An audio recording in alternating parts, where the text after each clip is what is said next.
yesterday, if I can, tell a side tangent here before we begin. Yesterday, I decided to treat myself because, I was feeling good about, Jamie and I's 7-year anniversary of being married together. And, they say, after the 7th year, if you make it to 7 years, you're good. You're golden. You're set for life. Just don't put it in cruise control, but the likelihood of, a divorce happening drops drastically. So, I was thinking, you know what? I'm going to go to Dunkin' Donuts, and while I could have got, something, pretty, standard for Ryan Kern's, metrics, I guess, for lack of a better descriptor there, like a cold brew or like a regular hot coffee, I decided to have a frozen coffee, and I have a question for you regarding frozen coffee. And what is that question regarding frozen coffee? Have you ever tried it that way? No, nor have I tried sleeping pills that way.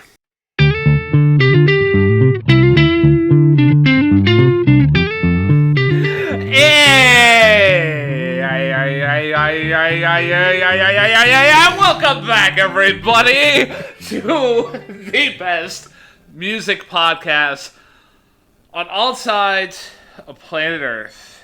And the way that we measure that distinction is we go to Ukraine, to Uganda, but the long way around. This podcast is called Hey Listen to This, and is hosted by two dashingly good-looking men who share the same middle name. I am the one. I am the only. I am the one who's definitely an air sign, Ryan James Kearns. And I am the one, the only. I'm a Leo, and I'm not sure what exactly sign that is. I'm not that much into horoscopes. Sorry about that to all our horoscope-laden listeners. Matthew James Durzik.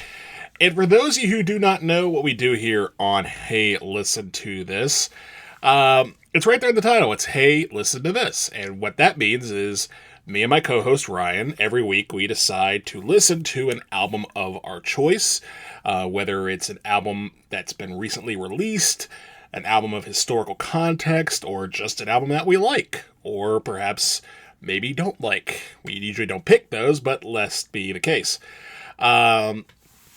So, Ryan, last week, what did we talk about?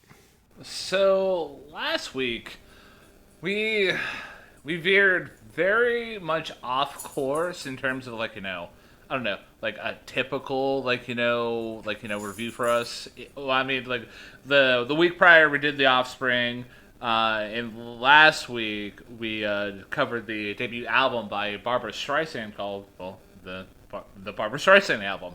So, walking away from that review, I was very happy to expand my musical taste buds and, just say that I've listened to the Barbra Streisand album and experienced, such amazing songs like Cry Me a River and, Who's Afraid of the Big Bad Wolf. So, and, there was also some misses on there, too. I mean, if you guys want to hear our full review, just go back one episode. If you really want to pause right now, if you guys are listening and you're a huge Barbra Streisand fans, well, by all means, get down with yourself. Pause here, take an hour and 37-minute detour, then come back. Make a Sunday out of it. Make a Sunday out of it. No, I'm glad you appreciated the Barbra Streisand album. Again, it was nice for me to revisit it as well. And I have noticed, too, that my choices of late have been skewing significantly older. I'm pretty sure the last two albums I've chosen were from before 1965. So that there's going to be a change to that, but we'll talk about that much later in the episode. But for right now, it's this episode. And right now in this episode, Ryan, it is your turn to select an album for us to have reviewed. And what are we going to be talking about this week? All right, so for those of you who missed the end of last week's episode, I decided to throw a challenge upon myself. And that challenge was for the next 10 reviews that we're going to be doing. And I'm not talking episodes, I'm talking reviews, because I have something kind of fun cooked up for our 100th episode. and it's not going to be a review. So more on that whenever we get to episode 100. But my challenge was like I tend to like gravitate towards like newer albums, anything like post 2000s, and lately thanks to like different avenues that I've been going down on the other podcast sphere that isn't hey listen to this. I've been getting into like older music, like pre like 2000, like nothing too crazy, like in the 90s specifically, and I wanted to chase the dragon that was the feeling that I got whenever we reviewed The Cure's Disintegration, because that was an electric episode for me, my friend. So, I threw a challenge for the next 10 reviews that are going to be selected by me. I'm going to be specifically only able to choose from albums that were released pre-2000.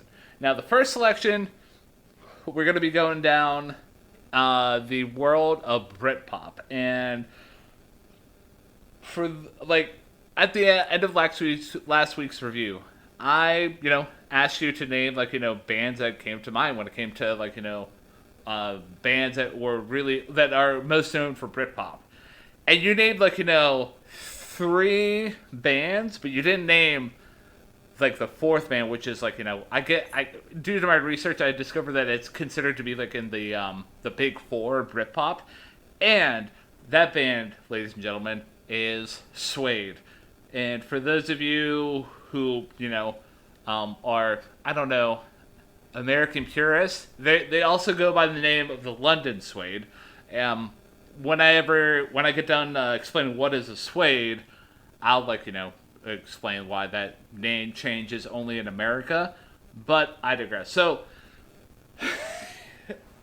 now in terms of what is a Suede, so I'm gonna start by the way I'm gonna structure the overview here is I'm going to talk about what Britpop is, because I feel like in order to understand who Suede are, you got to understand what Britpop is. And I know Oasis is back in town, and Britpop is a little bit starting to get back into more the mainstream consciousness. But for the listener out there who isn't familiar with the genre Britpop is, it's basically kind of like a catch-all in terms of the music that was released post 1991, when the American music scene was really taking the focus of the world, when in terms of grunge, bands like Pearl Jam and Nirvana were really big at that time, and the British bands kind of saw what was going on in America with bands like that, and they decided to have Britpop was an active rejection of American music at the time. So, and I mean, to drill it down in a sense, what Britpop is, it's catchy alternative rock music. I mean, I've heard it described as people who don't compromise their art but want to step into the spotlight. Which, I mean, that's a pretty heady description. It's similar to how hard it is to describe what grunge is. You could get bands like Alice in Chains and Nirvana, both labeled as grunge. Britpop is kind of the British version of grunge in terms of it being a catch-all genre descriptor. Now, like I alluded to, when you think of Britpop, you think of bands like Oasis and Blur. The reason why we're covering Suede is they really didn't cross over to America like those other 2 bands, and I feel like they deserve a little bit more recognition. And, I mean, we'll get into the full context of the review here in a little bit, but in terms of doing a specific overview of Suede, I'm going to highlight, just important events that's led from, the inception of, the lead singer, and each random moment that's led to the group forming, and what stage has been set, what table has been set to really kick off the genre as a whole. So the lead singer, his name is Brett Louis Anderson. He was born September 29th, 1967. He's a Libra.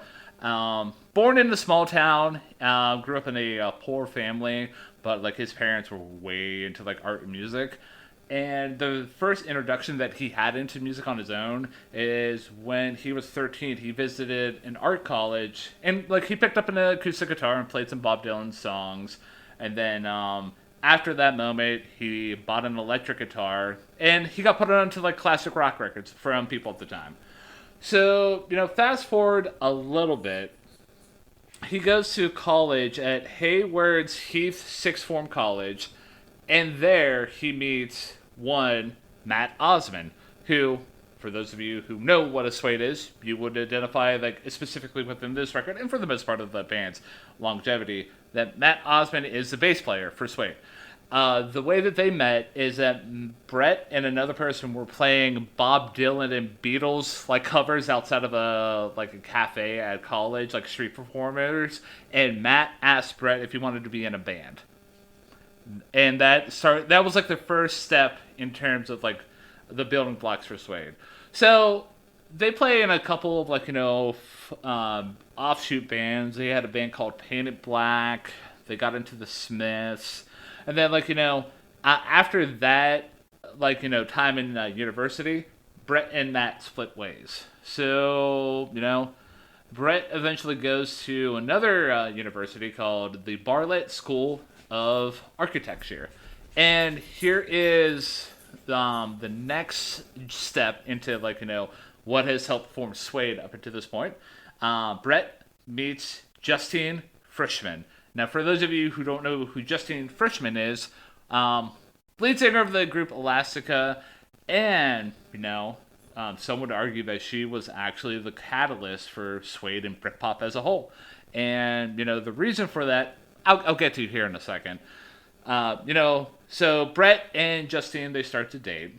And, eventually Brett introduces Justine to Matt. And they really get into art and music, and they really are just really passionate about everything. And if it wasn't for Justine, Brett and Matt would have just not taken things up to the next level. They just would have putzed around with the whole music thing. So the three of them form a band called The Perfect. What a pretentious band name. They made one EP. And at this time, they decided that they had to get a guitar player. So the guitar player that they get, thanks to an ad in the NME, was Bernard Butler. Bernard did so well in his audition that he basically forced Brett off of guitar, and he only wanted to focus on vocals and lyrics. So that's fun. And at this time, they changed their name to Suede. They play a few shows to negative reviews, so they decided to get a real drummer at this time. Now, the story about how they got their drummer is, their first drummer that they got didn't last too long. And then, in the ad that they put out for the drummer, they listed, the Smiths as an influence. Well, fun fact. One of the drummers who answered the ad was Mike Joyce. And for those of you who don't know who Mike Joyce is, he was the actual drummer from the Smiths. So, and he was interested in joining the band, but he ultimately decided against it because he was if I join this band that's basically very Smiths influence, it's basically going to be a Smiths rip-off kind of band. So he decided to let the band be. And the drummer that ultimately joins them is Simon Gilbert. And the way that he joins the band is through one of Suede's managers. And that manager was Ricky Gervais. Yes, that Ricky Gervais. Whoa. So, yeah. The more you know, man. So they start to write music, and they start to write some of the singles that we're going to be talking about here in this review. And so Suede opens up for Blur in 1990. And at this time, Justine Frischman meets Damon Albarn from, Blur. And at that concert, Damon became obsessed with Justine. And, Justine and Brett's relationship at the time wasn't in the best spot. And, some people might say that there was overlap in terms of Justine and Damon. So that's fun. So Brett moves out of Justine's place in 1991 because of her being with Damon. That was another thing that basically lit the fire in terms of Suede becoming who they are. Because without that breakup, Suede would not have had the fire and had the focus and had the passion to do what they eventually did with at least their first two records. So yeah, and the only other thing I got to really say about leading up into this debut album that we're going to be talking about here today is before the band released any albums or singles on their own accord.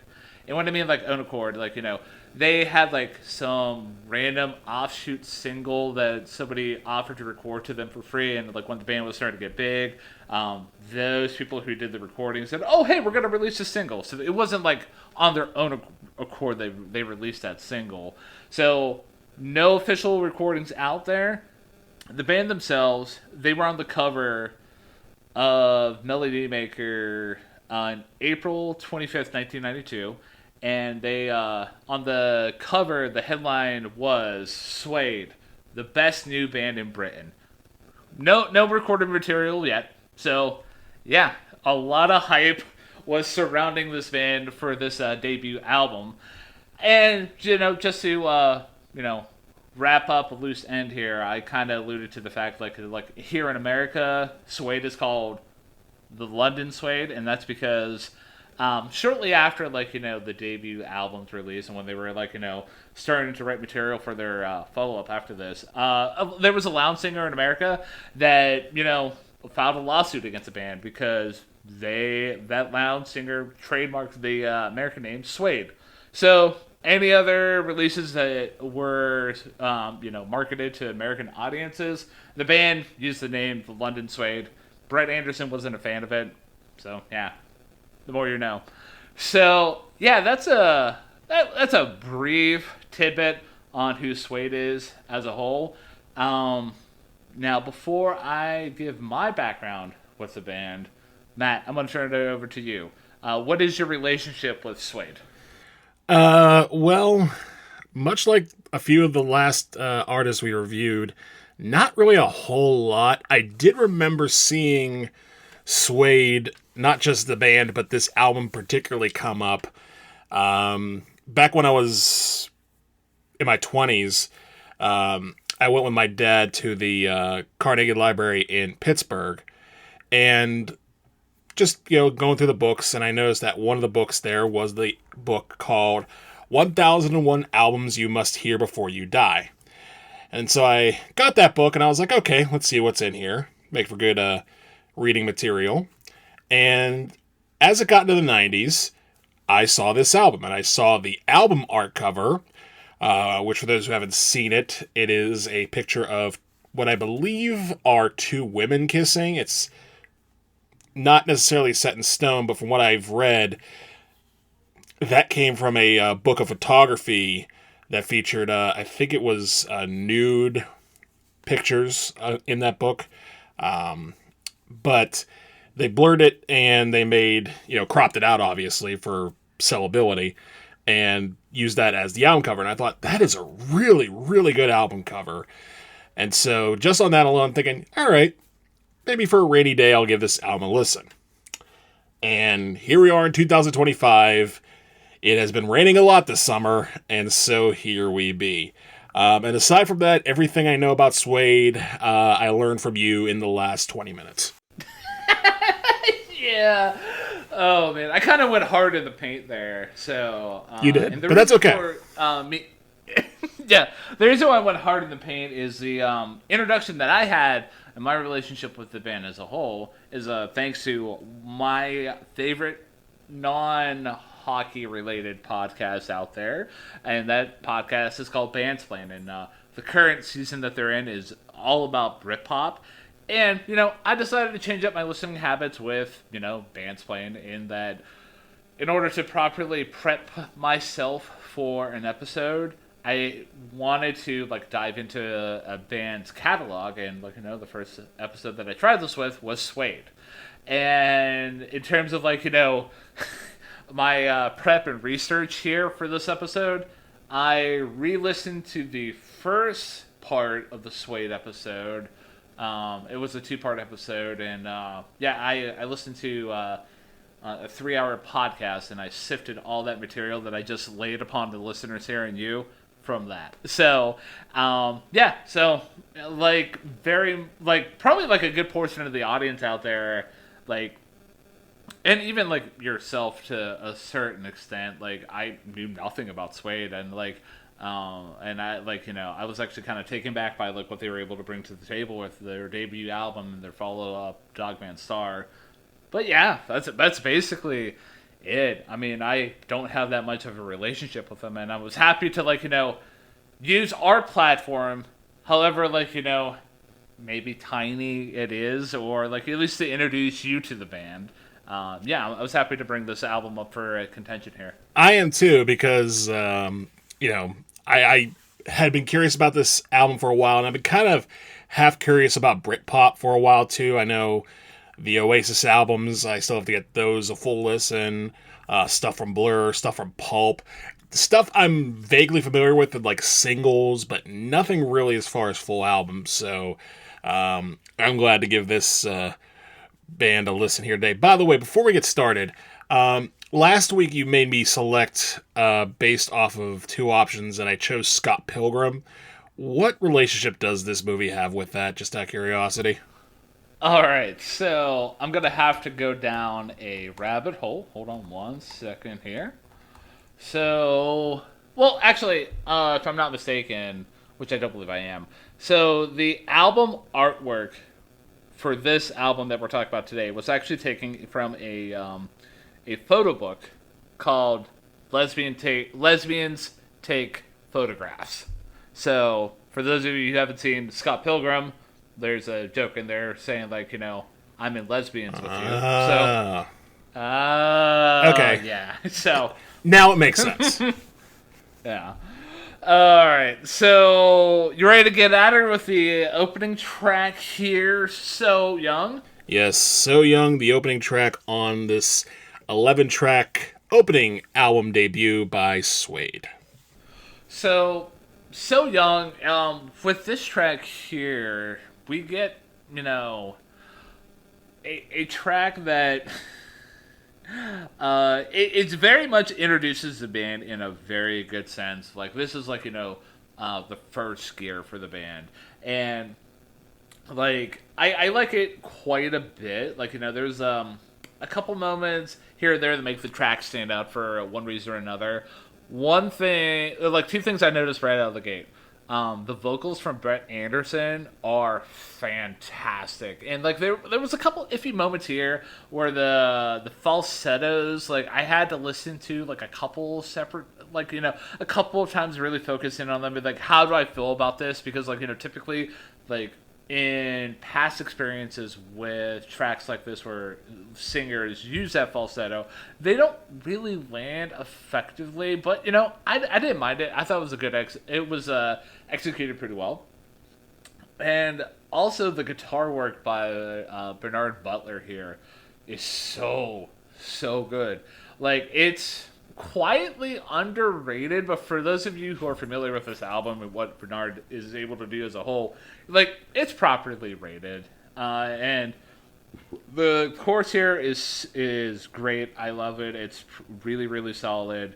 And like the random section in the middle where you get that piano break, like, that was a nice change of pace. Like, this track could have been just an easy, like, early 90s alternative Britpop track, and that would have been fine on its own. Like, you can really see the Smiths' influence here, but like, having that piano, like, break in the middle it was a nice change of pace. Now, in terms of like, lyrical content, the song was apparently inspired by Brett Anderson's girlfriend after the breakup with Justine Frischman. This girlfriend was 16, and he was 22. So, That's fun.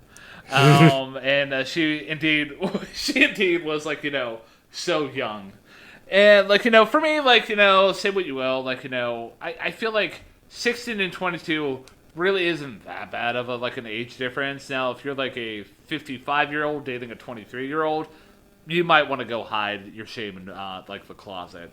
So, in terms of like lyrical highlights for me, I like the repetition of the phrase "chase the dragon" and how it's littered out through the chorus. Like that's very much embracing the mentality of like youth and the fire of youth, like trying to chase the high. And also, like in terms of other than that, like a specific phrase that I did like was "We'll scare the skies with tiger's eyes." Like that's lyrical fire right there. But in terms of the overall package, it's a great way to open up the whole album.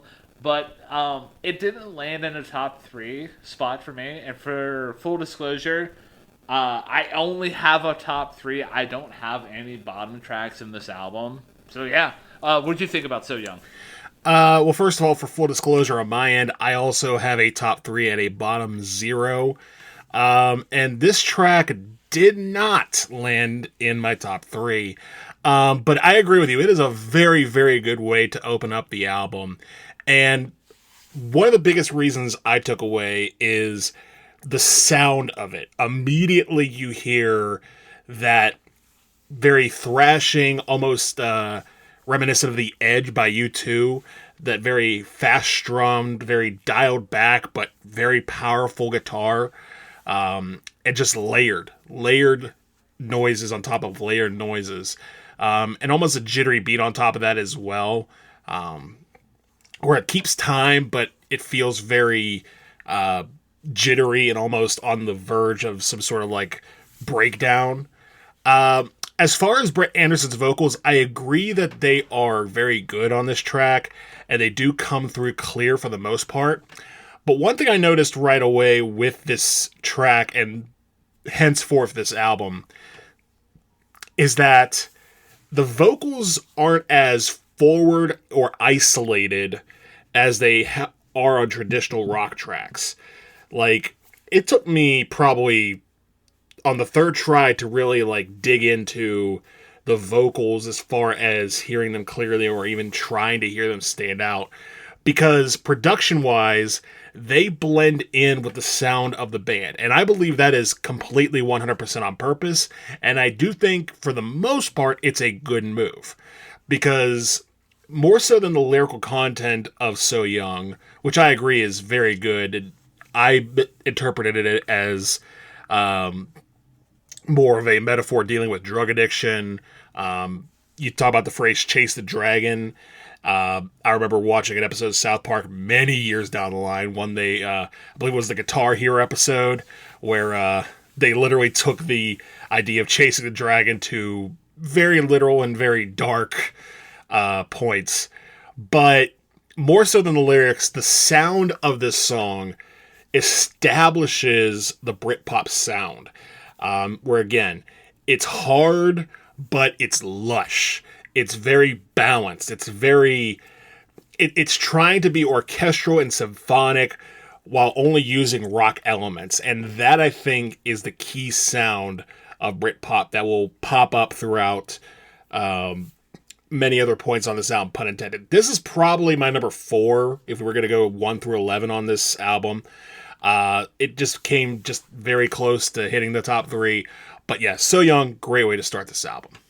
I don't know if I would put this as like a number 4, but it's a solid way, like like we both said, to open up the album. And like one thing I'm gonna make a comment on in terms of like your analysis here is you talk about like how Anderson's vocals were mixed into the rest of the track here. And I feel like that reminded me of like a moment that I did like opening up the track, and that's where you first hear Brett and like do like vocal yelps to introduce the world to him on on an album basis here. So like I thought that was pretty cool, and like you don't like I don't need to know specifically what he's saying right there, but it's a pretty noteworthy moment. And another thing I want to comment on is the fact that you were talking about, like, Britpop and the sound that this song was bringing to the table. How, like, you get that lushness, but you also get that hardness.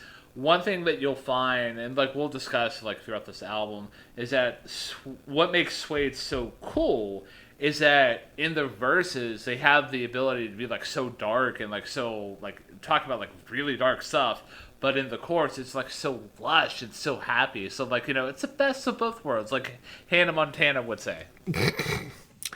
I guess she would say that. I wonder if she's listened to Suede. I'm not sure Miley has either.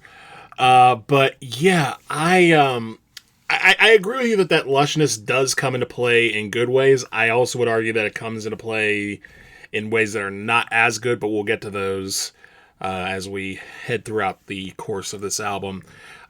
With that being said, are you ready to move on to the next track, which is Animal Nitrate? Yeah, tell me what Animal Nitrate is. Well, Animal Nitrate is metaphor-ish for... it's a play on words, for one thing. It's supposed to be a replacement for amyl nitrate, which is more commonly known as poppers. And for those who don't know what poppers are, look it up yourself. I don't want to explain it right here, right now. But basically, it is a drug of sort that helps relax your muscles, particularly certain muscles for certain activities. This song is about mixing the highs of drugs, such as amyl nitrate, with acts of romance or sex. And I really like how bitter and biting this track is as far as its lyrical content. Because basically, it's not super like Dylan-esque or Joni Mitchell-esque. It's pretty down to the roots as far as what the lyrics are. But it tells the story very well of, hey, you took these drugs, and then you did this thing, and it was the greatest experience on earth with this person, but now the drugs are no longer kicking in, and that person's gone. What are you going to do about it? And in the chorus where it goes, and oh, it turned you on, and now he has gone. Oh, what turns you on, now your animal's gone. Like, it's very biting and very reminiscent of something you would get from the Smiths. Something Morrissey would write to be, like, oh, you were up above, now you were down below. What you gonna do about it? I shake my maracas. I really like that a lot. And also, I just like a lot of the elements. I like the band sound on here, the driving drums, the guitars. The outro, which does get repetitive, but I don't think is necessarily a minus on this track, because talking about that vocal blend and the whole band sound, like that's just like the last minute and a half of this track. It just sounds so good, particularly because of the chord changes and the cyclical nature of how they were able to write this song into a very catchy, upbeat song, despite its rather dark, biting lyrics. I really like this song a lot, and I do have this in my top 3 at number 2. Number 2 with the bullet, man. Yes. Wait, is that even a phrase people say? I guess so. And also, not to get too deep into the junk metaphors, but the fact that I have a song about amyl nitrates at number 2. Your turn, Ryan. So I'm a decent fan of this song here too. I would say that I like So Young a little bit better, but one thing that I'm gonna just give a little bit of a context about like what the song is about. So this song is about Bernard Butler's abusive father, and like the idea of like unhinged youth on drugs. So like you hinted at like the drug metaphors and these drug illusions. One section I want to highlight that combines that and also like the context of the abusive father is like the whole second verse like highlights that pretty solidly, where you get the lyrics where he's talking about like Well, he said he showed you his bed and the delights of the chemical smile. So in your broken home, he broke all your bones, and now you're taking it time after time. And dude, like that's a very dark set of lyrics. And this was a single, dude. This is a popular track. So Honestly, oh, this might be like Suede's most popular track. Honestly, like this might be like the most popular song they're known for globally. At least it's up there. yeah. Well, I mean, there's two other tracks later on that I might make a argument for, but we'll get to them. But in terms of just other things about the song, I agree with you. The band sounds really great here. Like the track flows really well on the instrumentation front. Like that was one thing that I really did appreciate. And like again, there's not really too many moments that I want to zoom in on the instrumental front because like it's just a solid work. Like I love the guitar work here. The riff from Bernard here, it's one of his most recognizable, and I love that in its own right. And vocals are solid. Brett Anderson's doing the Lord's work here, and the vocalizations that he's utilizing throughout the whole track is solid. Yeah, it's a solid song. It's a really good song, and like it's crazy again that the song sounds as poppy as it does, but like you get the angle of domestic abuse about it, man. Yeah, it's not often. I don't know ever. Honestly, I can't imagine a song stateside here in America where lyrics that dark become that much of a hit. I can't think of any off the top of my head, but then again, uh, it's not something you want to think about off the top of your head, I guess. So yeah, Animal Nitrate, I liked it a lot. It's in my top three, and I don't believe it's in yours, is it? It's not in my top three. Okay. I figured as much because you didn't say as such, so um, that being said, I am ready to move on to the next track, which is She's Not Dead. Yes, she's not dead. So she's not dead. I'm gonna start with the context for the song, and then I'll zoom in on the song itself. So this song was inspired by Brett's, and she committed joint suicide with her lover by turning on the exhaust in a garage. So, and then Brett, was quoted by saying this. I was pretty young at the time. She had this lover, and he was black. And Hayward's Heath is a small town in the early 80s, and I guess it was very taboo. And basically, they committed joint suicide together. They drove a car into a garage and just turned the exhaust on and killed themselves. So, given that whole context, this song is really, really, really dark. Especially when you look at the chorus and you get the lines. He said, "She's not dead. She's gone away, gone away." He said that's basically like an adult trying to explain to a kid what death is. Like, holy cow, dude! Like that's incredibly dark. And I hate to say it, I love the darkness of it, but like how bleak but hopeful it sounds. Like you're looking at death through a child's eyes. Like, whew, man, I'm getting worked up thinking about it. Anyways, so other moments here that I want to talk about. The little dizzying riffs that occur between the phrases are absolutely great. And they act as like a passageway to get the listener into the next portion of the song. So excellent work by Bernard Butler. Yeah, I think I'm realizing something about like this album as a whole. Bernard Butler is starting to become like the one band member that I focus on for one reason or another. I'm curious to see if that's gonna keep up for like the rest of the review here.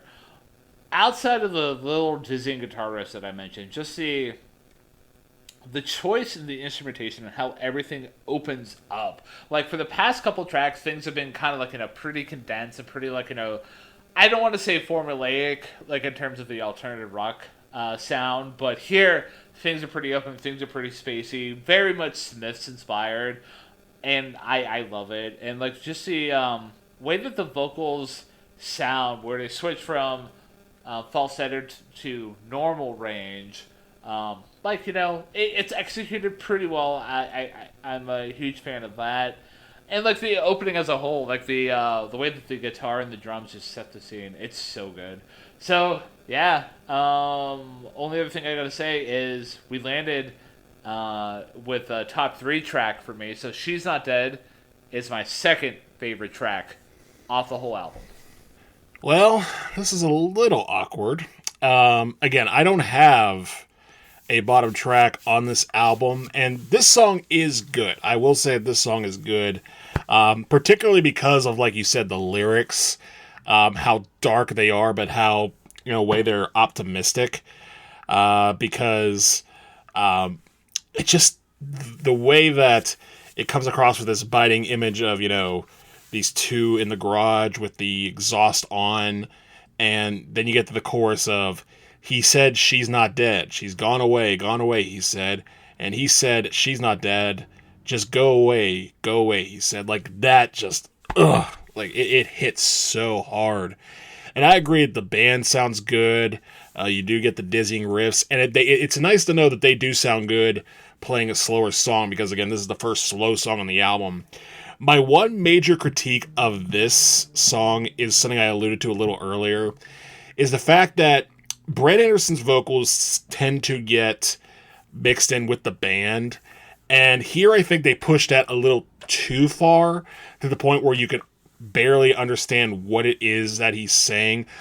Full disclosure, all three times I listened to this album were in my car, so I wasn't looking at the lyrics and then hearing it as I went along. I was just going based off the sound of the song itself, and it just seemed like I could pick out just a few scant words here or there, and he does do a very good job. There are a couple moments where his voice kind of lilts into the like a falsetto that tends to be a little out of reach, but mostly he does sound good.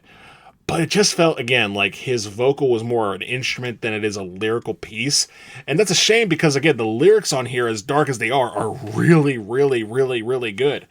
So yeah, I struggled a little bit with this track. Ultimately, I will have to admit that it is a good sounding track. Like, I can listen to it and not be offended by any means listening to it.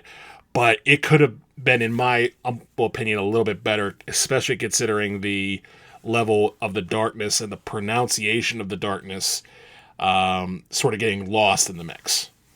And that's totally fair. And, like, full disclosure for you, this was one of the tracks that I mentally pegged for you as being, like, a track that could be a bottom track, or, like, a track that you may not enjoy nearly as much as I did. So, like, that's totally fair. I can totally respect your opinion about it. And, like, honestly, it's kind of weird to say this. I know this, I'm locking this in as my second favorite track, but, like, in mid-review here, I kind of was back and forth between that and another track, which is interesting because, like, my third favorite track and my first favorite track are locked into place. It's that second favorite track that I could have swapped one track or another. But I'm saying with She's Not Dead as being my second favorite track, man.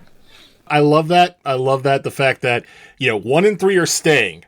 Is this number 2 or is this number 4 or 5? I'm not sure. I love that. I love how chaotic that is. All right. So, given all that context, man, are you ready for something completely different with the next track here, Moving? Yes, Moving, the next track. And this track very much is moving. It just comes out of the gate and bam!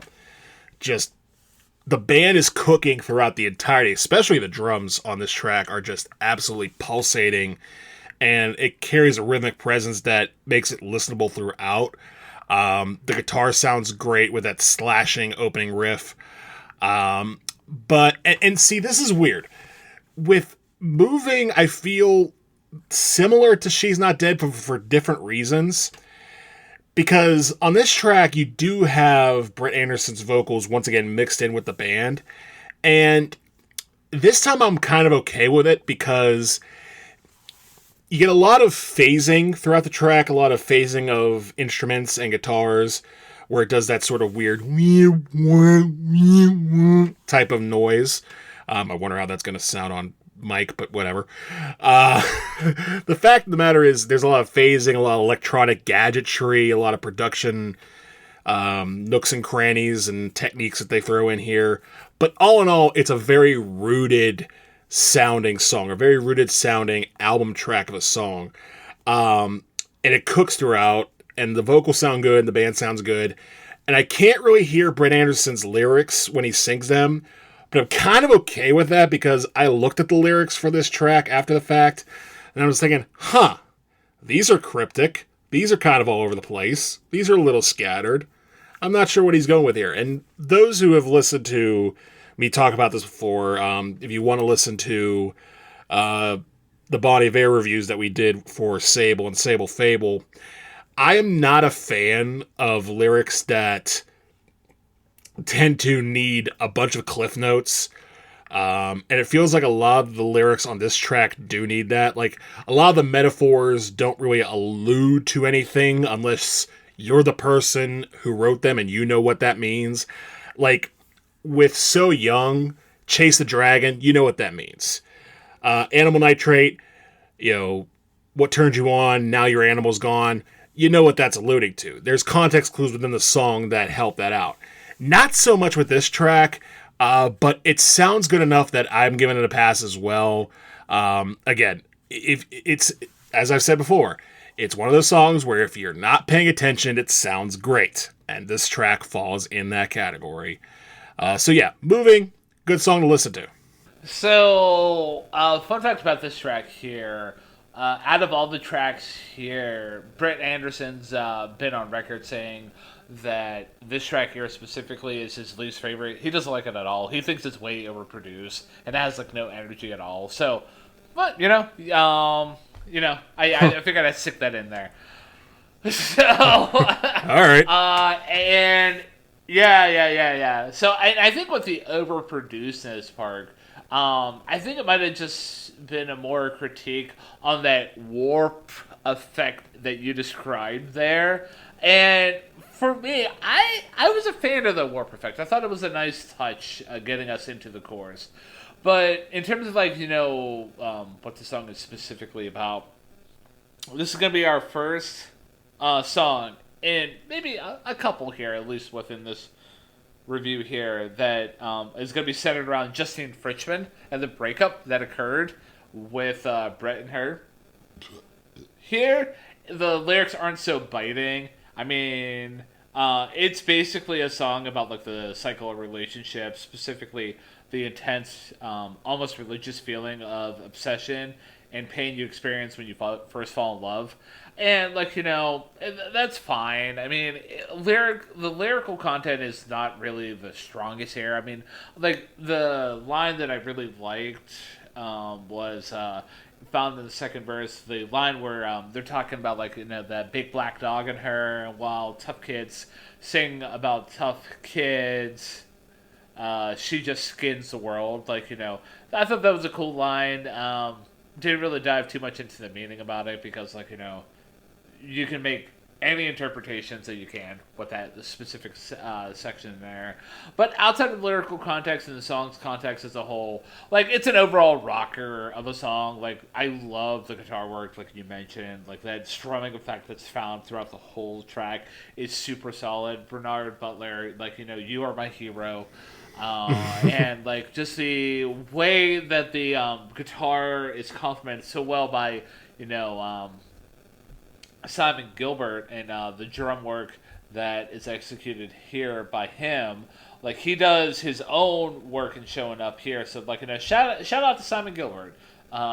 He deserves his flowers. But yeah, overall, I think it's a very necessary song going from She's Not Dead to Moving, because we went from a very solemn, very slow track into a rip-roaring kind of track, so the juxtaposition works well. But yeah, Moving didn't land in a top 3 spot for me, but I like this song nonetheless. It's probably the most album trackiest track that I'm gonna find here, so I'm right there with you. It's very, very album tracky, and I disagree with Brett Anderson as far as his own critique of the song. I mean, I will acknowledge his thoughts on it being overproduced. It does push towards that, but lacking energy, no. You were right on the money with particularly the guitar and the drum work by Simon Gilbert, particularly really just sounding very, very nice to listen to.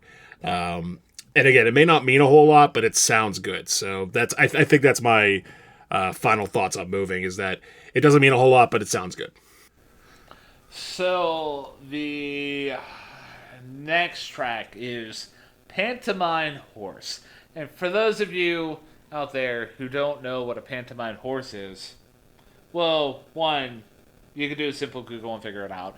But, dear listener, let me be that Google for you, because I look out for the listeners here, and Matt does too. So Yes. we look out for our listeners here. Hey, listen to this.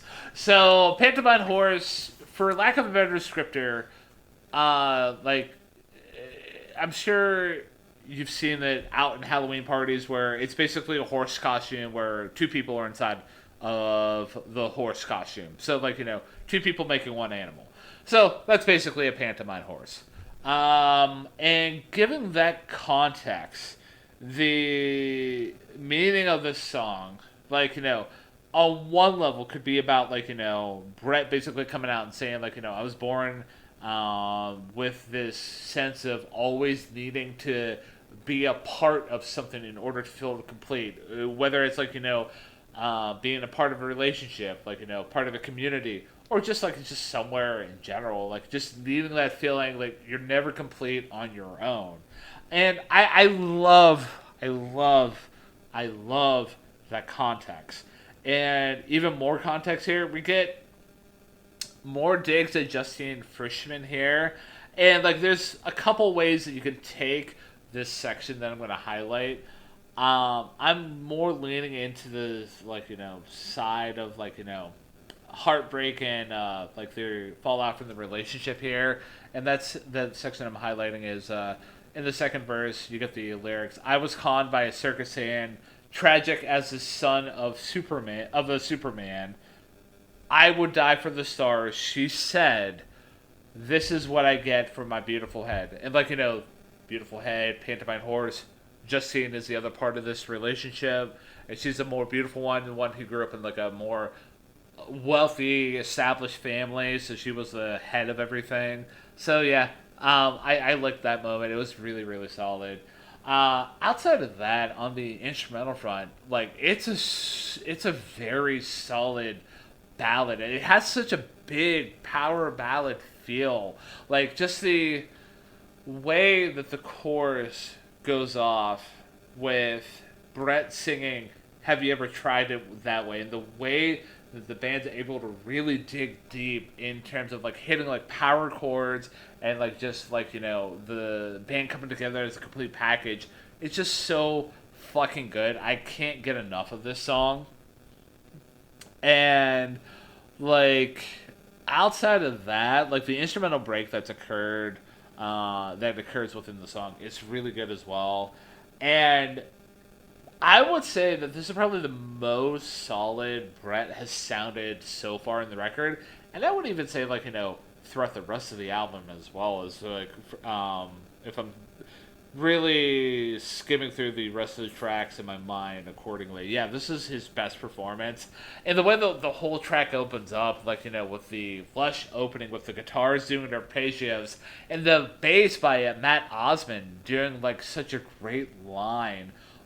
It's so good. Every band member is doing something incredible to bring something incredibly unique to the table to deliver such an impactful song. And the song context as a whole is incredible. And examining the psyche of Brett Anderson and his heartbreak at the time. So yeah, I have no other descriptors other than to say we've arrived at another top song off the album for me, and this is indeed my favorite song off the whole album. I respect that wholeheartedly, and I also have it in my top 3 at number 3. So, so yeah, I really like this song a lot too. I love the analogy of the pantomime horse. It's funny that you mentioned it as like a costume. I sort of envisioned like the rocking chair horses, like you would see in like a playground or a park. But regardless of how you see it, it basically means the same thing. Two sides of the same horse. A horse with two heads, and the way that it's very ambiguous as to what that other half Brett is talking about is, because there's some saying that it could be about a lover. Some could say that it's about himself. And there was a lot of discussion. I don't want to get too deep into it, particularly with this track, but there's a lot of discussion about this whole album sort of being a must listen for like the LGBTQ community, and how this song alone is sort of a part of trans culture. But it's not defined that that's what it is. It's not defined that it's about love. It's not defined that it's about drugs or a family member. And the fact that it's so ambiguous, I love that. I love the fact that it's ambiguous, because unlike the crypticness of Moving, here you know what it means, but you don't know exactly what it means. It hits that sweet spot of understanding and mystery that makes for really, really great writing, whether it's in song form or otherwise. Aside from that, I wholeheartedly agree with you that the band sounds great, and it's lyrically similar to Animal Nitrate in the fact that it gets the verse, chorus, and then just has half the song be the outro.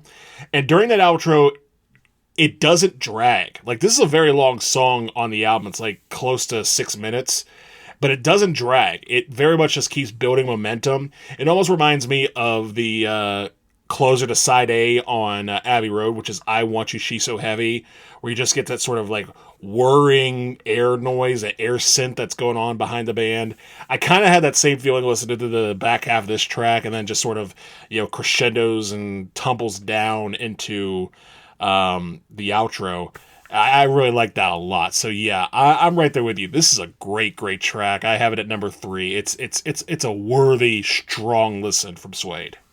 And I'm glad that you enjoy it as much as, well, not as much, but like I'm glad that you enjoy the track so much to the point that it is a top track for you. And this was one of the tracks here for me that I would say that would be more popular than Animal Nitrate in terms of just like, the Suede fandom. But that might just be for the Suede heads out there. And also, I think that might be it's probably not the only time that phrase has ever been said out loud. But I digress, man. So, like, again, like, this is probably, for me, this is peak Suede. I'm curious to see what peak Suede for you is going to be. We'll find out. We'll find out. But so far, we both have revealed 2 out of our top 3 with 1 to go. And with that being said, are you ready to move on to the Drowners? Yes. The Drowners, and I do believe it is your turn. It is my turn to talk about The Drowners, which through my research I realized is actually the lead single from this album. So this is Suede announcing that this is what we are. This is the first you're going to hear of us, and boy do they make an announcement. First of all, that guitar riff from your favorite guitar player of all time, apparently now it seems, just absolutely cranks things open. It sounds so good. It very much sounds like a traditional rock track at first, or at least a very alternative rock track at first. And at first I was like, okay, this is a song I'm more comfortable with. This is more or less just a straight alternative rock song. But I noticed something on the third listen that caught my ear. And that is, first of all, the songwriting that is on this track very much is a blend, sort of a bridge between traditional rock songwriting and what would become Britpop songwriting. And more so, the sound of it is also a transitional piece. Because on the chorus, you just kind of get the drums just being the drums, the guitar just being the guitar. Very good, but something you could probably hear from the likes of Nirvana or Alice in Chains or Pearl Jam. But on the chorus, you tend to hear that cymbal and the guitar sort of blending together. You get that lush blend on the chorus which sort of elevates the whole song. And I really, really like that a lot because it just establishes a different sound that you wouldn't hear from a grunge band, or even for that matter, a band like the Smiths or maybe The Cure. Maybe The Cure. But clearly, this was, several years after Disintegration, and Suede was like, okay, we're going to try our own thing. And it works so well. It's so well established on the chorus. Lyrically, too, it almost feels like the verses are kind of arbitrary. They're not bad, but it feels like they do have a little bit of the crypticness I was talking about in Moving. But the chorus pretty much makes up for it because it basically spells out all you need to know, please don't take me under, now I'm drowning, please don't take me under, is basically the theme of this song. And the lyrics are solid, the band sounds amazing, and just like that, we have arrived at my favorite song off the album, The Drowners. And what a favorite song to have, man. And for full disclosure, this was a song that could have swapped out with She's Not Dead to be like my second favorite track, but not my third. I mean, fun. It's fun being inside my brain sometimes. So, yeah, I'm right there with you in a lot of regards in terms of how awesome the song sounds. I mean, you kind of alluded to this, throughout your discussion. This was the song that introduced the world to Britpop. I mean, people credit this song and a Blur single, which was Pop Sing, that really kicked off the Britpop, genre as a whole. But in terms of a lyrical context, I'm going to talk about that. The lyrics here describe a sexual encounter. And they were actually very deliberate in the ambiguity about the presentation of genders of the participants here. And that was something that you kind of alluded to a little bit in the previous track here, where you get that gender ambiguity and how, Brett Anderson as a whole, when Justin Frischman first met him, she didn't know what gender he was because he had both ears pierced and he kind of looked like a girl but kind of looked like a boy, and that was something that he embraced throughout his time, especially throughout his time in Suede. And outside of that, I mean, a lyrical moment that I really did I like how the first verse ends up the first line you hear, and keep on, this is the first line you hear, which would introduce the world to a whole new genre, and that would be, won't somebody give me a gun? What the heck? Right. Oh, man. And then, in the second verse, you get that complimented with, won't someone give me some fun? And, after that, you get the bars following being, as the skin flies all around us, we kiss in his room to a popular tune. Again, selling the gender ambiguity and, the whole, free sexual nature to a T, and I love that. And you highlighted the instrumental feeling in the chorus. The thing that I really loved in the chorus is the sliding feel that you get from the vocals. It is so fucking good. Oh my god, slap me in the face with that, grandma. And, outside of that, the, other moments that I did appreciate, the ending is great with the hand clap effects. I thought that was a really nice touch. And the opening, where, in the opening verse where I kind of alluded, won't somebody give me a gun? You almost feel like you're witnessing a conversation between two people, and I thought that was a nice touch. But yeah, overall though, I'm a huge fan of Drowners, and this would easily be a number 4 for me. It is a number 4 for me. I know we do typically a top 3. Only reason why She's Not Dead beats out Drowners for me is the overall presentation of it, and the complete package of it, and the whole message of it. But not taking anything away from the Drowners. It's a fantastic song. Yeah, it is a fantastic song. I'm glad you have a high appreciation of it as well, because it is, it just sounds so good. And again, like you said, the ambiguity, um, it's weird. The ambiguity works here because of the cryptic nature of the lyrics, which again can be interpreted a number of ways. And there is a fine line between lyrics that are cryptic but somewhat understandable to lyrics that are cryptic and very just sort of random in a sense. And there's a fine line between the two, but not the case here. It's a solid song lyrically. It's a great song musically, and I'm glad that Britpop followed this song in Sonic Pulse for the remainder of the '90s. Now, before we go kick it over to side B here with Sleeping Pills, Matt, I have a question for you. And what is that question? That question is if the listener out there is really enjoying the fact that we're delivering quality content, discussing great bands, great albums, and they want to follow us throughout the rest of our podcast career and beyond. And in terms of also following us and help supporting us on this journey, what are some ways that they can help support us slash follow us in order to make sure they stay up to date with our episodes? Well, the simplest way that they can help us do what we do and help us continue to do what we do is by doing what you do, which is listen to the episode that you're listening to right now and episodes that we have in our backlog. I know we've done like 80 or so regular episodes, but we're going to be pushing like 100 as far as like overall episodes with the Discog drafts and everything, but that's aside the point. The point being, we have a lot of content, and we would love for you to listen to it. We've covered country, we've covered pop, we've covered jazz, we've covered rock, we've covered rap, we've covered,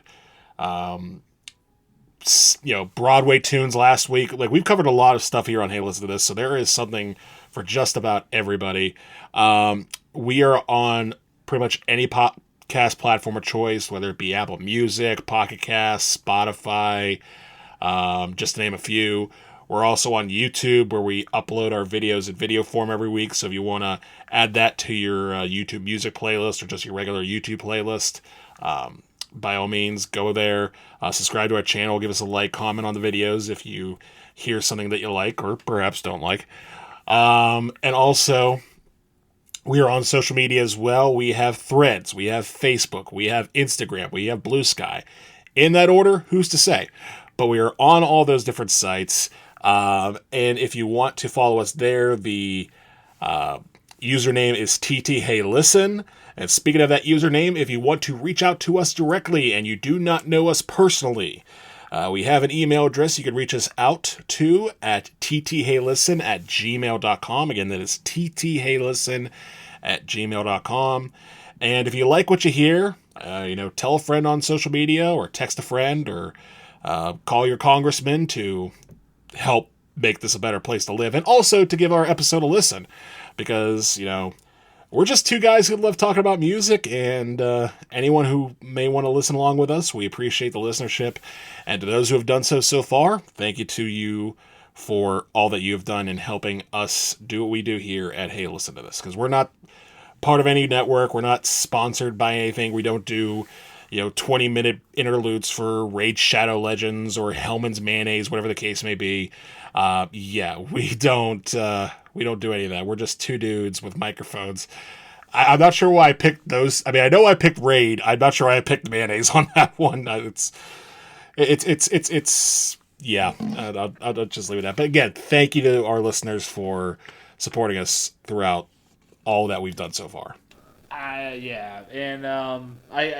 think that's the main thing that we strive to get at with Hey Listen to This. Like, again, we're just two dudes. Like, I went to college for music business. Matt went for not music but communications. And like, we both love music. We played music a lot growing up, and this platform's mainly just to expose each other to like different musical artists. This episode's an excellent example of that, and also gives like the listener an excuse to check out like a band like this. So, you might not necessarily agree with our opinions, and that's fine. This is a global platform. this is a podcast, so you're allowed to comment with whatever you want down below. But yeah, for lack of a better pivot point, the next track here is Sleeping Pills, and I'm gonna go ahead and kick it off, if that's okay. That's perfectly fine. Go ahead. So, my overall thought about Sleeping Pills, it's very much a combination of a power ballad, but She's Not Dead in terms of approach, where it's more of one of the softer spoken tracks, but it has a little bit of a punch to it, especially with that chorus where you get Brett Anderson being like, "You're a water sign, I'm an air sign," and admittedly, that moment is a lot of cheese. And for those of you who don't know me personally, I do like me some cheese, but again, cheesy moment is cheesy moment. I'm just gonna identify it as such. In terms of other things I want to identify about the track here, apparently, the inspiration for the track came when Brett Anderson was on lunch break while doing volunteer work at a community center. He observed housewives who would come in, and their only escape they had was to get a load of Valium. And this observation became essential inspiration for the song, which highlights the quiet despair and the use of medication as a way to cope with mundane or difficult existences. And outside of the chorus being just very basic, it's a very dreamy atmosphere. I love the guitar effect and how, first off, Brett just slides so effectively into the track. I thought that was a nice touch. And another thing that kind of another thing I want to highlight that just makes this track not a bottom track by any means, is the fact that there's just so many random parts that you can focus on, and I love it. I love songs like that where each part is doing its own unique thing, and I love it. Bernard Butler, you are a god here in this track as well. The guitar work here is fantastic, especially the part towards the end where things just build and build and it just releases. They play with the emotion so well. And the only other thing I gotta identify is you get the water sign and air sign thing that I kind of alluded to before. This is basically speaking about how the other person is rooted in emotion, the person who's needing these sleeping pills, and Brett Anderson is rooted in logic since he's an air sign. So yeah. And the only other random cliff note I gotta add is the line where he's saying, "with sweet FA to do today." For those of you who don't know what that phrase means, it's very much a British term, which basically means fuck all to do with anything, nothing to do. So yeah, Sleeping Pills, I like the track. Could have been a bottom track for me with the cheesiness of the chorus, but the band does enough heavy lifting to keep it out of a bottom track territory. I'm probably a titch higher on this song than you. Obviously not top three. We have already established what those are. But I will say I do agree with you right out of the gate with your comparison of this to She's Not Dead, because that's the same thing I thought. Although I will say I think I like the lyrics on this track a little bit better. The sweet FA, like you mentioned, I thought that was a nice touch. I wasn't as turned off by the cheesiness of the air sign, water sign terms that were used. And I really like the line where he talks about things being too Siamese a tree to catch the leaves. I really like that a lot because I could envision a tree being so like two trees being so together that there's no leaves to catch in the middle. It's just basically one tree now. I like that imagery a lot. But the biggest issue I have with this song, because I agree this is a good song and it does have a nice dreaminess and a nice seamlessness to it that I don't even think She's Not Dead had. But here, because I like the lyrics as much as I do, I'm upset that the vocal mix is what it is, which kind of just buries Brett Anderson in the lushness of it all. And again, the lushness sounds good, but the cost of it buries lyrics like that I really like. So it's just kind of like a take and give that just it's not bad, but it's frustrating. But ultimately, despite that critique and frustration, I do have a lot of respect for this song, and I think it's probably a song that just cuts below the second tier of tracks on this album for me. Like I probably have this at like 6 or 7 maybe on a given day, but I like this track. And I'm glad that you like it. And full disclosure, this track was the other track that I kind of pegged that you would not be a fan of. So I missed the mark on both accounts. So, look at me, missing the mark. Oh, man. So, yeah, I think we've nailed Sleeping Pills to a T. Are you ready to, talk about Breakdown, which is the next track here?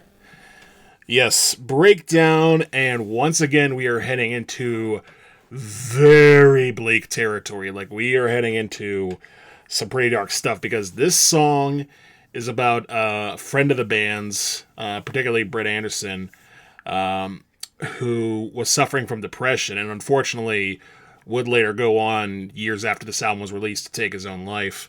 But it's a very simplistic song in regards to that. Like there are images throughout that make you realize that they're talking about what they're talking about, and I do love how there are metaphors about driving yourself insane, sort of paralleled with just driving to and fro on a normal day, especially when it culminates in the outro with will he come in a Volvo, and it's just there's a parallel to that with Pantomime Horse, where Brett Anderson has announced he's struggling with finding his own inner self, and now he sees someone else struggling with his own inner self, and I think that's a nice parallel between the two tracks. But if I'm going to be completely honest, this track really just sort of slid in my brain and right back out. Like, it sounds great. Like, the Andersons' vocals are good. The band sounds good. It does kind of prod a little bit. Another case of the band going from slow to slow on back-to-back songs. I wasn't really the biggest fan of that. But not so much that I'm going to peg it any further down than that. Like, this is a good, solid album track. Maybe just a little bit higher than the album track of this album, which was Moving. I'd say this is about a step above that, but it's a solid, good song, which has very good lyrics and good performances. So my thoughts about Breakdown, they kind of, for better for worse, are in line with how you're thinking about the track here. In terms of, it's a solid track. There's not much here that really kind of has stuck with me over multiple listens. I mean, solid instrumentation. The line where he repeats about going too far inside your own mind is that's a great line in terms of dealing with mental depression and just being self-critical and being your own worst enemy in terms of being your biggest critic. And I also love how things towards the end get more the execution of the bridge occurs where things get more very solemn, and then that leads to a big outro with roaring guitars and horns. It's so good. And I love how in that section Brett changes his vocals during this part, and it's louder but not more more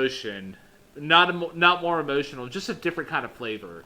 I thought that was a nice touch. And also another thing I want to highlight is that the drop feeling that you get after the chorus, it's really good, considering that the subject material is about depression and seeing a friend go through it. And the line that I want to highlight is, "Oh, if you were the one, would I even notice? Now my mind has gone. oh, if you were the one, would I even notice? And like noticing, like, a friend going through depression, and just noticing, like, oh, you're being a bad friend, you're not noticing stuff. Like, I thought that was a very nice execution there. And, like, overall, the song's fine. It's a great, decent song. Another album track for me, but I don't mind it. I don't either, and I think you nailed it. That it's got good performances, it's got great lines, but it doesn't really stand out as much as some of the others have so far. So, booking on over to the next track here, which is Metal Mickey.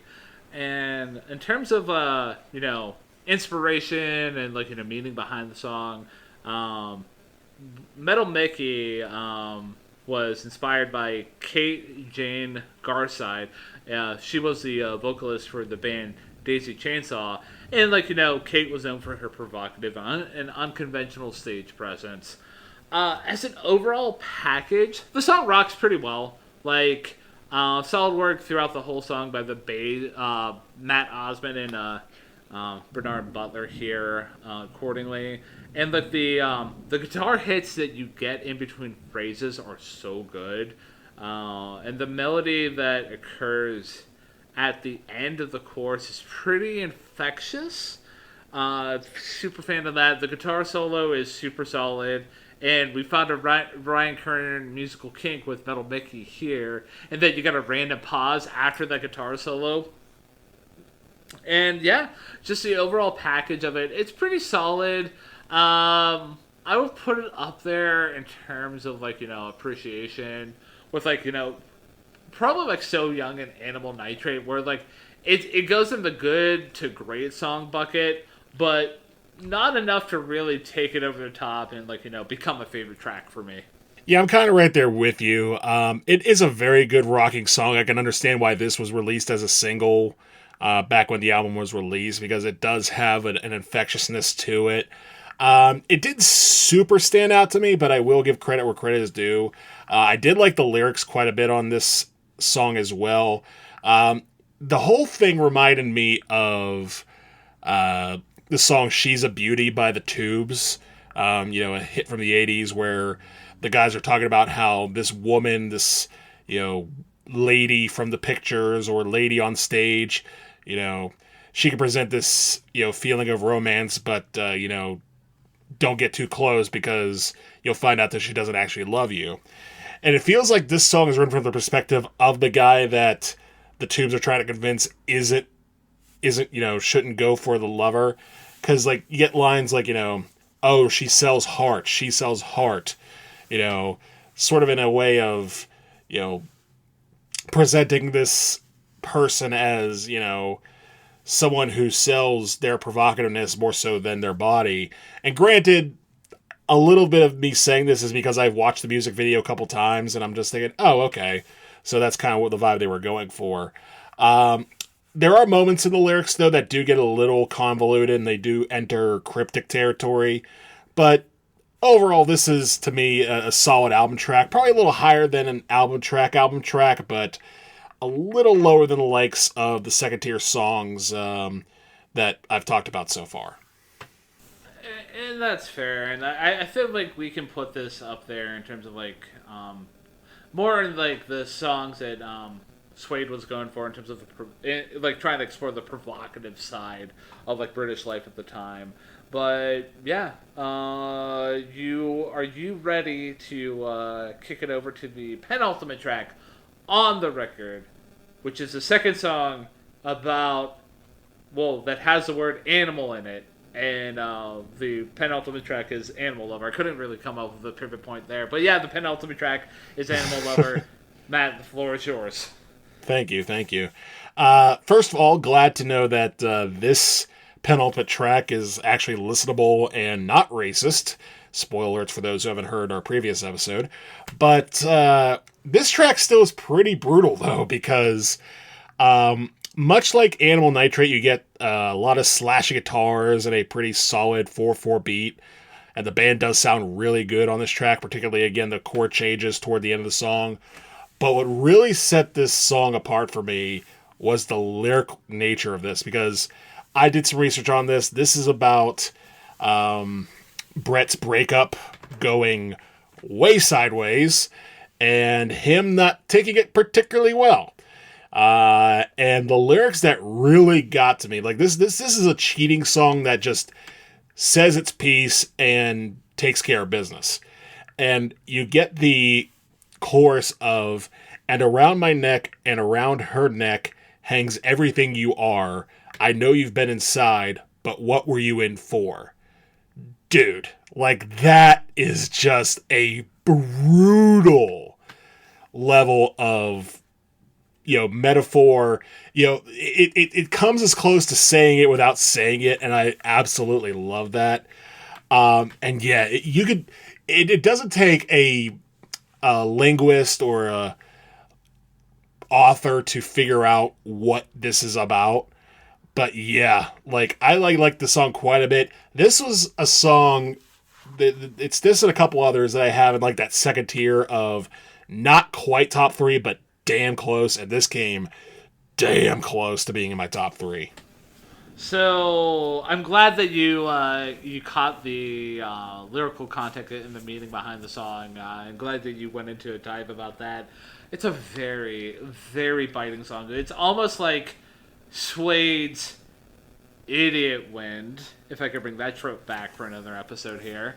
So, and a couple other sections I want to highlight on the lyrical front. That you didn't already cover. So the first verse, where he's talking about ear piercings and you're gonna pierce the right ear. So at the time, Damon only had the one side of his ear his one ear pierced. He didn't have the other one, but Brett Anderson did. He had both ears pierced, and that was a reflection of oh hey, you're just going to try to bite my salad. You're going to take my girl. You're going to try to be everything about me. And another thing about their the dynamics between Brett, Justine, and Damon. Brett introduced Justine Frischman to music because before Brett, she only basically knew pop music at the time. She got introduced to classic rock and the underground scene thanks to Brett Anderson. And then, Justine introduced Damon to that same music. So, inadvertently, Brett Anderson, introduced Damon Albarn to music, and he was an influence at the time. So, I'm sure he's happy about that. So, and then the whole reason why he refers to his ex-girlfriend or Justine as an animal in this song as she came back with scratches on her back after spending time with Damon, if you can fill in the blanks there. So outside of the lyrical context, this song just rips so hard. One of my favorite moments of the whole album occurs in the instrumental break where things are just jamming, and then you get that defined statement that kicks everything back into the back leg of the track here. That was so good. Really solid work overall by all three members of the backing band. Bernard Butler, Matt Osmond, Simon Gilbert doing excellent work. The way that Brett's executing the vocals, especially when he goes falsetto on the word animal lover, sounds so good. And yeah, just overall, this is a fantastic song. Easy highlight off the album for me. So we've completed my top 3. Animal Lover is number 3 for me. Completely understandable. Catch Me on Another Day. This possibly could be in my top 3 as well. Again, Pantomime Horse just stuck out a little bit more this time around, but Animal Lover is really, really, really good. So yeah, we ready to close her out with The Next Life here? Yes, The Next Life, closing out Suede from 1993. Ryan, I believe the floor is yours. So, in terms of an overall package and overall, context of the song, I don't think there's that much to talk about on the lyrical side, other than this is just an emotional tribute to Brett Anderson's late mother, who died while, Brett was at university, and a little bit of context with Brett's relationship with his mom. He always had fears about, his mom dying. Like she died when he was 21. 21, dude. Like, what the fuck, man? But yeah, she died way too young. But outside of that, like, it's just such a beautiful, beautiful, beautiful tribute to Brett's mom, and it's an excellent way to close off the whole album. Like, the piano and Brett's vocals are just sounding so good. Maybe comparable to Pantomime Horse. I still think I like the performance in Pantomime Horse just a little bit better, but nothing to take away from the Next Life here overall. And just the other notes that I gotta say, really great piano work here, and the ethereal effects that happen towards the back half are really solid. And I love how everything just builds up, and then you get the ending of the track and how it ends off the whole album with the phrase, "See you in your next life when we'll fly away for good." Absolute beautiful way to end off the whole album. I don't really have any other notes other than that. It's just a great track, man. It deserves a really great listen. It's a great track. This is the other track, along with Animal Lover and So Young, that I would put in that second tier. I agree with you wholeheartedly. It is a very beautiful, touching way to end the album. And I do like the fact that, much like Pantomime Horse, the vocals are purposely and properly somewhat isolated compared to the lushness of the other tracks. I really did appreciate that. I think the piano work is great. What kept it on my top three, though, if I'm going to be brutally honest for a second, is that a lot of the singing on this album is very much in the Morrissey style, the Morrissey sense of sort of singing with that British accent, sort of that nasal tone, which is completely fine, but it does get to be a little pitchy on a couple moments in the song. There were moments where I was thinking, maybe you could have smoothed that out a little bit, but I'm not going to beat too hard on that part. I do think this is a really nice, touching way to end the album, and I kind of wish that this song would be covered by other artists just as a nice, fitting ballad, because it works so well. Indeed, it does, and I agree with you. Like, the vocals can get a little, like, little spotty here or there. But yeah, I think we're in agreement that this was an excellent way to end off the album, and it's pretty self-evident that we ran out of tracks to talk about, and we've explored Suede's debut album fully, from So Young down to the Next Life. So there's only one thing left to say about this review. And that is that we did it. We did it, man. We experienced what a Suede is, and what Britpop started out with such an excellent album. I'm gonna go first in terms of my overall thoughts and ratings about this album. So yeah, my overall thoughts about this album.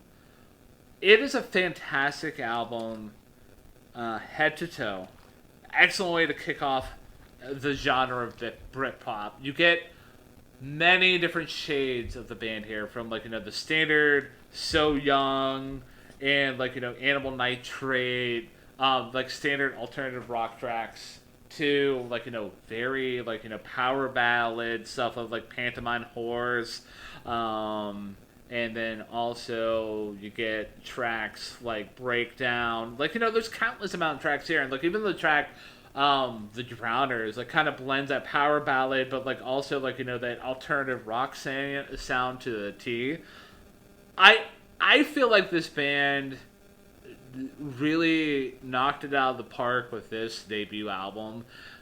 And I really, really, really, truly believe that this band deserves more recognition in terms of just the overall musical landscape, and deserves more recognition in America specifically. In terms of an overall rating, I'm not going to give it a 10 out of 10, because this is not a 10 album. I didn't have a transcendent experience with this album compared to whenever I had a transcendent experience with Disintegration by The Cure. But I'm going to give it a respectable 9 out of 10. 9 out of 10. Very nice, very nice.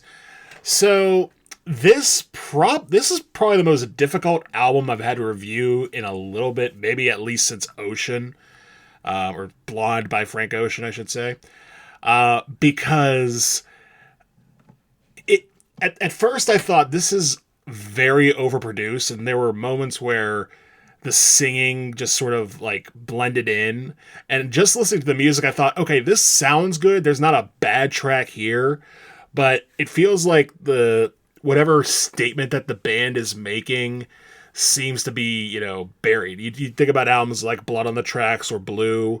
um, there you have great music mixed with clear, precise, poignant vocals. But the more I listened, I realized that wasn't the point. The point of this was to establish a way of saying, hey, this is our sound, and these are our lyrics, and if you can't hear our lyrics, at least we have our sound. And that pretty much is the strength of Britpop in and of itself. It establishes itself as the sound of the 90s. Like, if you were to ask me, hey, I'm hosting a 90s party, get something that sounds like the 90s, this probably is one of the first albums I would get, because it sounds so very much like 90s pop and 90s alternative that it seems like the brick to which all of this is laid. So I really like this album, and I think this is a great way to introduce anyone to Britpop or the 90s sound. As far as an overall rating, though, I'm not as quite high on it as you. I'm going to go one step down. I'm going to give it an 8 out of 10. Totally respectable, my friend. And so your 8 and my 9 makes this a pretty even calculation in terms of an overall average rating. Our average rating for the debut album by Suede turns out to be an 8.5 out of 10, because Math works for everyone. It does not discriminate. It does not hate. It's just math. So in terms of a next album recommendation, this is gonna be a very easy recommendation for me. Do not do not pass go. Just go straight to the next album in Suede's discography, which would be the follow-up, Dog Man Star. It's an album that sees the departure of Bernard Butler. Still solid album, nonetheless. It's right before Suede gets into their, oh hey, we're using drug phase. So, yeah. So if you enjoyed the debut album by Suede, it's pretty logical for me to recommend Dogman Star by Suede as well. This was a difficult one for me because there were a lot of different albums that this reminded me of from time to time. I was reminded of Disintegration by The Cure. I was reminded of Marquee Moon by Television. I was reminded of another album that we've talked about, which is The Queen is Dead by The Smiths. But I'm going to go in a little different direction with this one, because I was reminded a little bit of an album from a decade earlier, which was also from the UK, but not quite Britain. So it's not quite Britpop. You may more or less call it Northern Ireland pop, for an example. And that is the album War by the band U2. Very much a sort of teetering between new rock sound and also music video mentality. I was reminded of that a lot listening to this, so that's going to be my next album recommendation, War by U2 from 1983. All right. So, ladies and gentlemen, to summarize the bottom half of this review here, our overall rating for the debut album by Suede is an 8.5 out of 10. I recommend the next album in Suede's discography, which is Dogman Star, and Matthew recommends War by U2. So make sure that, one, if you've gotten to this part of the review and you haven't listened to the debut album by Suede, well, thank you. That means a lot. And on the flip side of that, if you have listened to Suede and you do like it, check out Dogman Star and War. I've yet to listen to War. I'm not a U2 kind of girly, so... I'm gonna make you this promise. In the next 24 hours, I will listen 2, War by U2. This I swear. That's fair. That's fair. Oh, man. What a review, man. Yeah. Fantastic review. And, again, just putting a final note on this whole review. Suede's a fantastic band. Very much this is their peak in terms of like their output. Like Dogman Stars it's a good album, but after that, Suede unfortunately starts to chase the dragon just a bit too much, and you get the departure of Bernard Butler as a whole. But yeah, for those of you who are music fans and often credit with Oasis and Blur being the start of Britpop, do yourself a favor, check out Suede. You'll be very much pleased with the end result.